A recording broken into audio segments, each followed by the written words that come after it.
everyone, my name is Eric. I am recapping my personal experience with Veecon, giving you an insight depth on what I think about it moving forward, what I took from it, and how I'm going to apply it practically moving forward. So firstly, Veecon was a really hard to describe, unforgettable experience because I really did learn so much. I learned so much about myself, about my business, about the approach moving forward. And it really helped me regain perspective on what I need to do in the day to get to where I need to go and what practical steps I can take to get to where I need to be long term. And the biggest thing that I was wanting to know going in is, for me, the more of a selfish thing is like building consistency, building a ironclad mindset around sticking to one or a few very important tasks and things so that I can do those long term and see where that takes me. So my big question going in is, how can I build consistency, remove myself from shiny object syndrome, and what can I do moving forward to really build that consistent muscle of showing up every day and just doing the work. So going into it, that was my big North Star. And within a couple hours, I had already tackled that big challenge. And what I had done is I walked up to Gary. I asked him very simply, hey, what could I do to build more consistency in myself and long term and remove myself from the shiny object syndrome? Because I'll do something for months at a time at a high intensity, and then I'll just pivot to something else because it seems like the new, fun, exciting thing.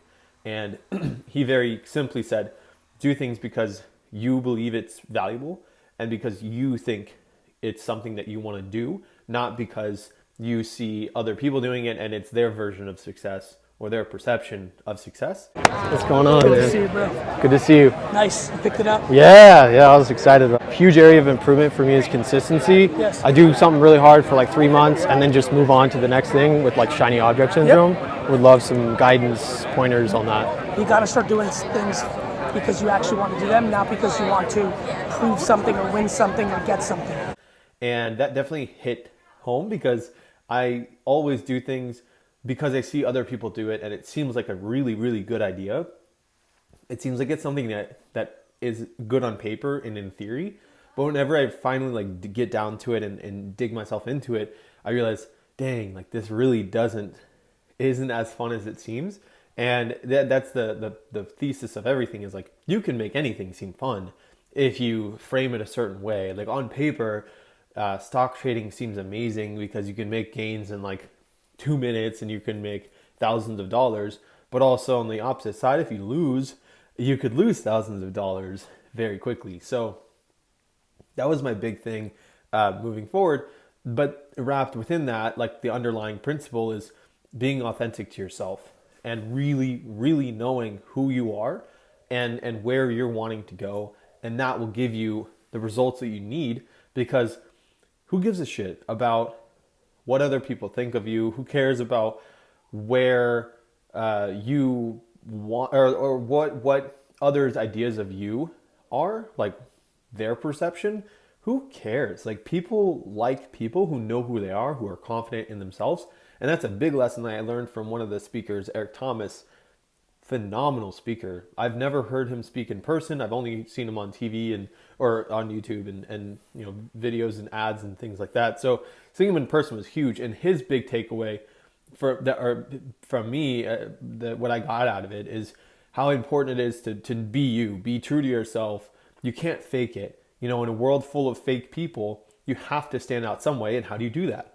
You be authentic. You be yourself. You do the things that are true to you, because it's enjoyable for you. The reason why personally I jump from thing to thing to thing is because I see the next thing is the most fun, enjoyable opportunity, because I'm not in it yet. And until I get into it, I do it for long enough and I realize like, damn, this isn't as fun as I thought it was. And I jump ship and I go to the next thing and the next thing. So it was really cool to see the importance of being authentic and what that can do for you long term, because it's like, whenever success comes, whether it's tomorrow or next 10 years, it's not going to matter because you're doing what you like, you're doing what you love, and that is what gives you the most fulfillment anyway. So if you're going to do something for 10 years, how the hell are you going to do it if you don't like it? it's not sustainable. So if you do something that you actually enjoy and are passionate about, doing something for a long period of time isn't going to be, you're not going to care one way or the other if it's taking a while, because at your core, this is the route that you like. This is the thing that you like to do. So it's like, it's not a chore for you to get up and record videos or create art or go on runs or film yourself or, do anything else outside of those realms like the creatives, because you love what you do. If you like woodworking and it's like your passion and you want to make a business out of it, film yourself doing it. And if you love it to death, whatever happens, happens. But I think being authentic was my favorite takeaway. And that's something that I've definitely gotten a ton out of with the Veecon experience. And then in terms of that, being intentional with the words that you speak, because they definitely matter. Jesse Itzler was a speaker that I've listened to at the first Veecon. He was at this one now as well. And phenomenal speaker. Like I've known of him for a while, but man, he hits home sometimes. Like when he was speaking, one of the biggest things that he mentioned was the words that you speak. If you give them a voice, they're real. So you give pain a voice. Definitely don't do that. But like, don't give pain a voice, or focus more on the words that you need to say that will push you forward, because everything that you say matters, because it becomes a reality the more that you bring it out into the world. So if you say, it's just so funny, I don't get tired, or I feel unstoppable, or I feel outstanding, or I don't fail, like I don't give up. So just paying attention to what you speak, both verbally, like externally, but also internally. And then the other big things, I'll just sort of go through them, is the importance of being present, because that's where everything happens. Deepak Chopra was another speaker, phenomenal speaker. He got us to do a guided meditation, reminding me the importance of being present here and now, because that's where everything happens. It's not worrying about what's going to happen or what has happened. Right here, right now is where you can be the most intentional and authentic to yourself, because you are thinking the most clear-headed, level-headed that you will ever, because you are in this moment. And that's where that gut feeling comes from, which I need to listen to more, full transparency. And in terms of the action side of things, everyone has ideas. Everyone has these grand plans of what they want to do. The people that actually execute and continue executing are the differentiators in the space. And that's what's going to separate you from everyone else. All the other average people, the execution part of it is what pushes you forward. And then to go with that, when you put yourself out there in the universe and you put yourself out there in situations, that's where you get the most opportunity. So I'll reference this towards the end, but I was in the Uno tournament. I had a guy that was with me the whole time. Shout out to Erki. He's a rock star. And he came from Europe, came down to Veecon a couple of weeks before he bought his ticket, just sort of said, I'm coming, whatever happens, happens. And in the Uno tournament, he wasn't on the list, but there were people that didn't show up, and he was at the right place at the right time. He found his opportunity, and he made the ask. He said, hey, I would like to participate. And they said, well, I mean, there's a spot open because someone else isn't here, and it's yours if you want it. So he got into the tournament. He got into the finals, and then they gave him a prize, all the finalists a prize. So he basically proved to me that like you can get a lot out of life if you just put yourself out there and just make yourself known and put yourself in a situation or an opportunity where success is much more likely to happen. Give yourself more at bats by asking, right? And putting yourself in this position where you potentially could get something out of it. I thought that was really big too.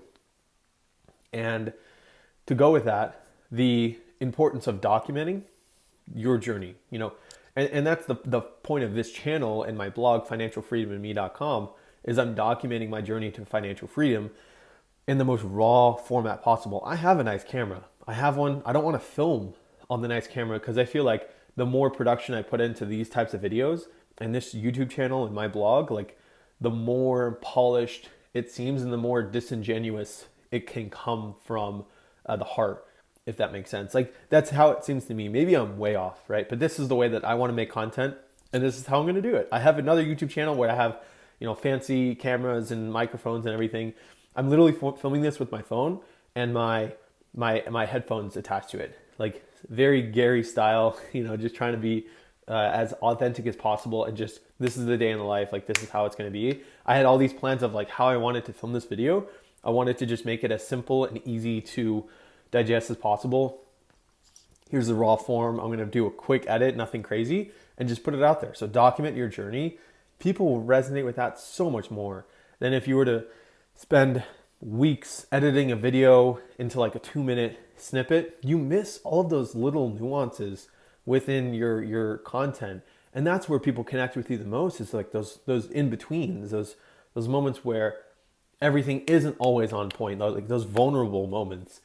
And I think that's another big part of this, is what I got from Veecon, is how important being vulnerable and expressive in your emotions is, because people resonate with that. Like, we're all human beings. There's no freaking way that every single one of us is perfect all the time. There's all these gaps in our day or in our weeks and months that we're not feeling 100%.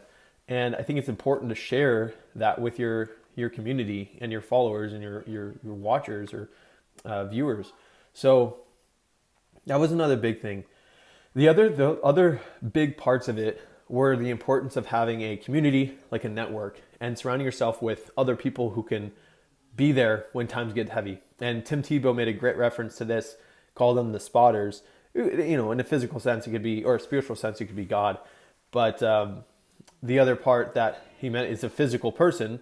When you're lifting weights and times get heavy, if you're on your own, you can only, let's say, get 8 reps of your 80% or 60% max or whatever.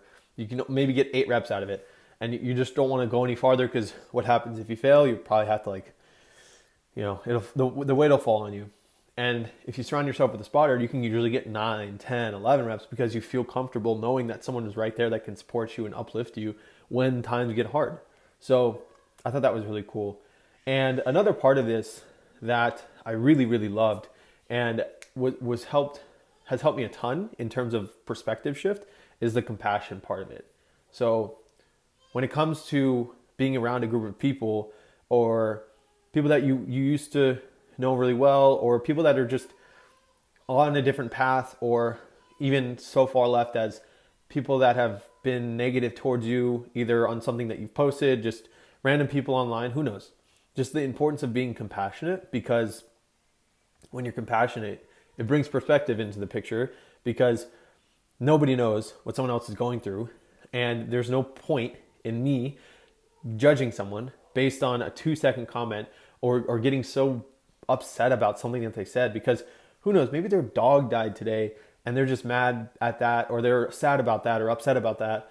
And for some reason, something that you had posted triggered some emotional response in their life, and they're lashing out in unfortunately to you. But just an example, right? Nobody knows what other people are going through. So before you lash back and go hate for hate, be compassionate and be like loving in your heart towards how they are. And who knows, maybe that'll turn things around. You don't have to, even verbally say anything, but just know in your head, like, I feel for you. I'm there for you, and I'm happy to help in any way I can, and just kind of make that your presence. And I feel like that's a good energy to put out, and people resonate with that. And then going more towards back to the consistency, passion part of it, the biggest, in my opinion, apart with being authentic, the passion or the importance of following your passion was so big, because the only way that I'm able to stick with something long enough is when I love it, and when I'm like very dedicated toward it, and I create a pattern or a consistency aspect to it. So I don't know if you guys can see, these are all calendars that I printed out recently. I used to do this a couple years ago, and I took this from Atomic Habits, the book by James Clear, which is a phenomenal book if you haven't read it. But the point was that I got from it, there's a method that Jerry Seinfeld used to do to create jokes. And he would print out a calendar of, every day of the month. And every time he would make a joke, he would make a huge red X in there. so that he would just mark that day. He wrote a joke. Nothing crazy, nothing extreme. It could be anything. It could be universal. Just the point is making it easy. So maybe you want to get smarter. You want to read more books. You read a page a day. Read a paragraph a day. Every day you do that, you just mark an X. Your only goal after a couple days is to not break the X. Super easy. So started doing that, and it's been more focused on the blogs that I have. Just making sure that I write at least a paragraph of a blog a day. And about a week strong now, and I'm not going to stop anytime soon. Like, why would I? Once you build this up, it's like you can definitely see and feel that difference in momentum, and you just operate on a different gear when you do that. So that was big, right? Consistency, making sure that whatever it is that you want to do, you're passionate about it, or find something to do to gamify it, to make it more fun. If it's like, if you're in sales and you're trying to make cold calls, get a cup of pens or paper clips and you just drop a paper clip in every time that you make a call, or you knock out an email for customer support, or whatever industry, finding ways to make it a little bit more fun so you can keep rocking and rolling. But the importance of following your passion was a big one for me, and it really resonated. And then the big thing here that I wanted to finish off with was, it really was such an unforgettable experience. I went to last year. This year was so much better. It was much more organized, much more structured in the way that it was planned, and I really enjoyed it. I honestly didn't network as much as I wanted to, but I was happy to connect with a couple people and learn from them. I've got some connections now that I can reach out to. If any of you guys watching this or in the internet blogging educational space would love to connect, just pick your brain. We can chat back and forth on different tactics, using AI or talking about anything else in the digital space, and just see what you're up to and chat that way. But wrapping up, it was such an unforgettable experience. I was so grateful to be able to be there, to just participate in that opportunity, be around other entrepreneurs, business owners, thought leaders, innovators, and just learn from people like Eric Thomas, Jesse Itzler, Tim Tebow, Damon John, watching Buster Rhymes, Jordan Sparks, Andrew Schultz, the heavy hitters like Gary Vee. And it was just, there were so many people that were there it's hard to experience. It's hard to explain if you weren't there. And the fact that it was like less than $200 for a ticket, like it's underrated to say the least. But the last thing that was really cool, and I thought this was hilarious, is I was invited to go to the Uno tournament. And at the Uno tournament, I got an email. It was like 48 of us. It was like, congrats, you were randomly selected, or you were selected to go to this tournament and compete against, 47 other people.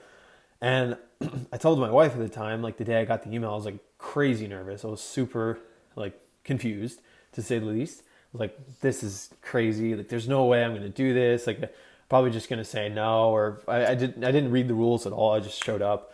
But we were laughing. We were like, it would be hilarious if you won this thing and ended up coming back and got the trophy or whatever. I saw the email once. I was like, okay, that's cool. Awesome. That'd be cool to win, but I'll probably just play and get out and go back to the concert or something. So the day came. It was Saturday night, and we were watching Jordan Sparks. I was like front row. Like, I could basically touch her.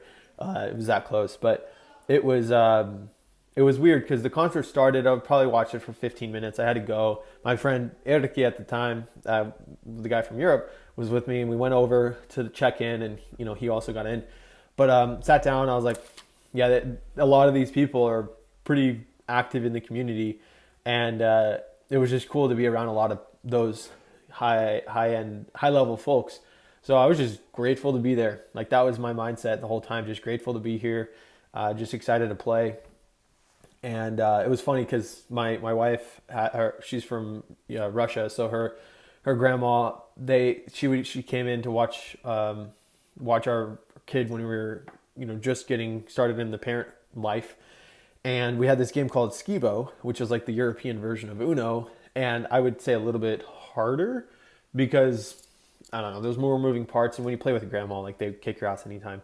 So I got a lot of experience that way. I didn't even think about, but ended up playing. barely made it out of the first round. I got 37 points. The guy next, or got 47 points. The guy next to me got 48. So I squeaked by to get to the next round. The first game, I got 0 points. The next game, I got 3 points. So I was like, I made it to the finals at that point, and I was like, wow, I actually have a chance of doing this. This is crazy. So ended up playing in the finals. It was 3 hands. Every round is, or every game is 10 minutes. And backtrack real quick. The last game was like played in a minute. I just played all the cards, and it was a perfect hand. Like I never once had to draw a card, and every card I put down was one that I could advance to. Got to Uno and just won. So it was like a minute game. It was crazy. But the final round was insane. It was the guy in front of me had laid down all the cards. He had won that game, I believe, and I had 0. I had like the physical card 0, so I had 0 points. The next game I won, so I was 0 points in, two hands into the last round, and I had a very, very good shot of winning this thing. And it was getting very surreal because Gary had come over from like the card selection. He had like signed my hoodie when I was playing, and no, it was crazy. So ended up everyone got their cards, and I mean I didn't do as hot that last hand, but thankfully I did well enough in the first 2 rounds to where I ended up winning the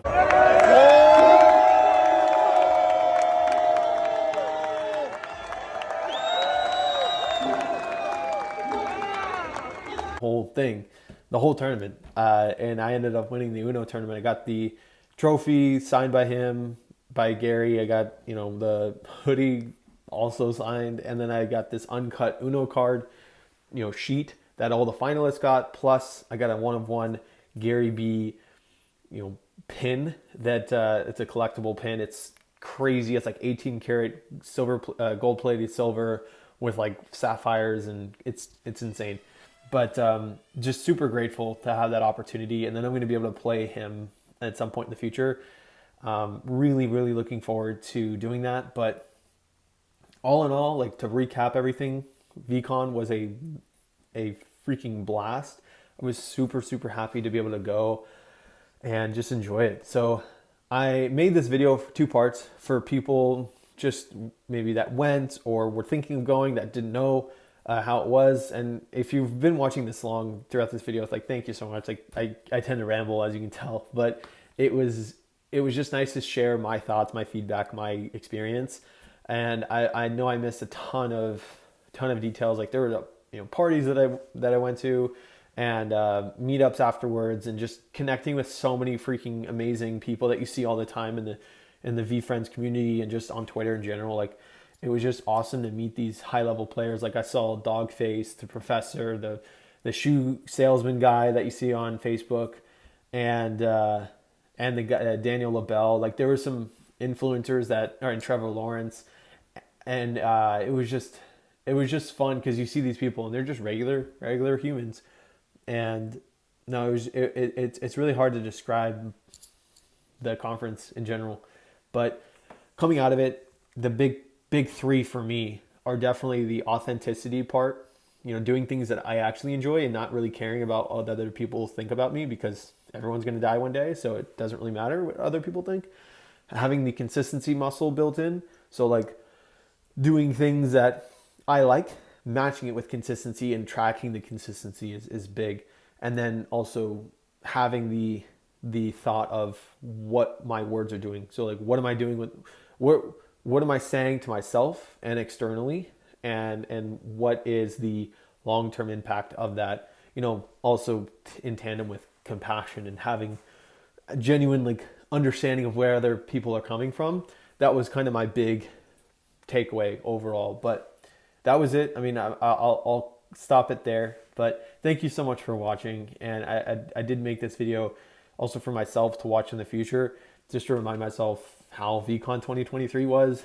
Maybe if I'm in a lull or, on top of the world, who knows where I'll be in the next 6 months, a year. But just excited, just really grateful for where I'm at now and what's going in the future. And just happy to share my journey and my process along the way. And Thank you so much, and looking forward to what's around the corner. God bless. Stay tuned.